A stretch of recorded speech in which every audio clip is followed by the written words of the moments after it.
سن 1877 کی بات ہے. ٹیگور کو پہلے تو ایٹن کالج پھر یونیورسٹی کالج لندن میں داخل کرا دیا گیا، جہاں وہ کئی مہینے تک پڑھتے رہے، لیکن جلد ہی ان کا دل اچاٹ ہو گیا. تعصب یعنی بھید بھاؤ، کالے گورے کا فرق، غلام اور آقا کا امتیاز کا مطلب بھی ہوتا ہے فرق، ان سب باتوں کو ان کا دل برداشت نہ کر پایا. ایک مرتبہ پھر انہوں نے اپنا سارا دھیان شعر و شاعری اور ادبی مشغلوں کی طرف لگا دیا. اس زمانے میں انہوں نے نظم سے زیادہ نثر لکھنے کی کوشش کی. انگلستان میں کچھ دن ٹھہرنے کے بعد جیسے گئے ویسے واپس آئے. کوئی ڈگری ساتھ نہ لائے. خاندان کے لوگ ناراض تھے، اس لیے ان کو حکم ملا کہ شیلدان پہنچ کر جاگیر کا انتظام کریں. یا انہیں پہلی بار اس ہندوستان کی غریبی اور افلاس اور گاؤں والوں کی بھل منساہٹ اور انسانیت کو گہری نظر سے دیکھنے کا موقع ملا. تو دیکھیے یہاں پر لکھا ہے نا لفظ بھل منساہٹ، تو اس کا مطلب ہوتا ہے بھلائی، یعنی مانوس کی جو بھلائی ہوتی ہے نا، شرافت کہہ سکتے ہیں، انسانیت کہہ سکتے ہیں. تو وہ ان کو یہاں دیکھنے کا موقع ملا انہیں گاؤں میں. یا انہیں غریب کاشتکاروں کی سادہ زندگی سے سابقہ پڑا. یہاں وہ غریبوں اور مزدوروں کے دکھ درد میں شریک رہے اور جاگیر کا انتظام اتنا اچھا کیا کہ سبھی مطمئن ہو گئے. یہاں ان کی شاعری کو نئی زندگی ملی. ان کے بہت سے ڈرامے اور گیتوں کے مجموعے سی شیلدان کی پیداوار ہیں. ٹیگور کو موسیقی یعنی میوزک سے بھی قدرتی لگاؤ تھا. آپ نے بچپن سے موسیقی کی باقاعدہ تعلیم حاصل کی. انہوں نے نہ صرف گیت لکھے بلکہ انہیں دلکش دھنوں پر گا کر سنایا. انہوں نے اپنے گیتوں کی دھنیں خود بنائیں. ان کی بنائی ہوئی دھنیں رفتہ رفتہ یعنی آہستہ آہستہ بنگال کی سب سے زیادہ مقبول سنگیت بن گئی. انہیں رابندر سنگیت کا نام دیا گیا. بنگال کی موسیقی میں رابندر سنگیت کو ایک اہم مقام حاصل ہے. ٹیگور کی ایک اور بات سن کر آپ کو بڑا اچنبھا ہوگا یعنی حیرانی ہوگی کہ انہوں نے 60 سال سے زیادہ کی عمر میں مصوری سیکھی. مصوری یعنی پینٹنگ. بھلا اتنی عمر کو پہنچ کر انسان کسی نئے فن کو تو کیا سیکھتا، اپنے اس فن سے بھی اگتا جاتا ہے جس کا وہ ماہر ہوتا ہے. یعنی زیادہ عمر ہو جاتی ہے تو انسان میں اکتاہٹ آ جاتی ہے نا. تو یہی کہہ رہے ہیں کہ 60 سال سے زیادہ کی عمر میں جو ہے نیا ایک فن سیکھنا بہت اچنبھے کی بات ہے نا، کیونکہ انسان کا اپنے پاس جو فن ہوتا ہے جس میں وہ ماہر ہوتے ہیں اس سے بھی اس عمر میں پہنچنے کے بعد لوگ اکتانے لگتے ہیں. لیکن ٹیگور نے عمر کے اس حصے میں ایک نئے فن کو سیکھا، پوری توجہ اور محنت سے سیکھا. اور ابھی سیکھے ہوئے 10-12 سال بھی نہ ہوئے تھے کہ مصور کے ماہروں نے انہیں مصوری کے پیغمبر کا درجہ دے دیا. ٹیگور کی تصویریں زیادہ تر قدرتی مناظر پر ہیں، جنگل کے جانور پر ہیں اور پرندوں پر ہیں. ان تصویروں کی تعداد لگ بھگ 3000 ہے.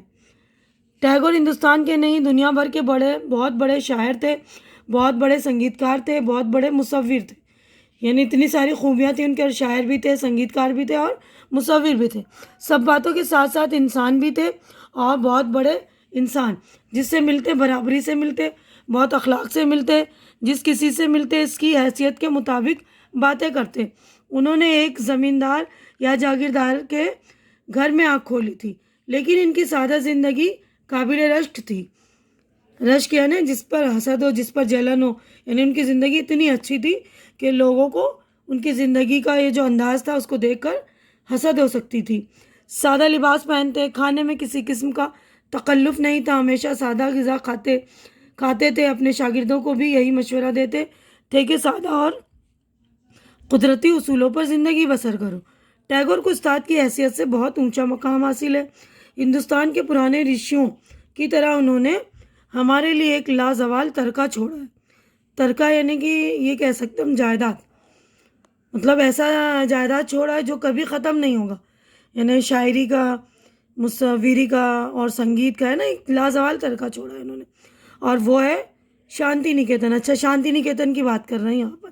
یعنی وہ شانتی نکیتن جو ایک ادارہ ہے جس میں جو ہے لوگوں کو تعلیم دی جاتی ہے. انہوں نے کلکتہ سے 90 میل کے فاصلے پر ایک چھوٹے سے اسکول کی بنیاد ڈالی.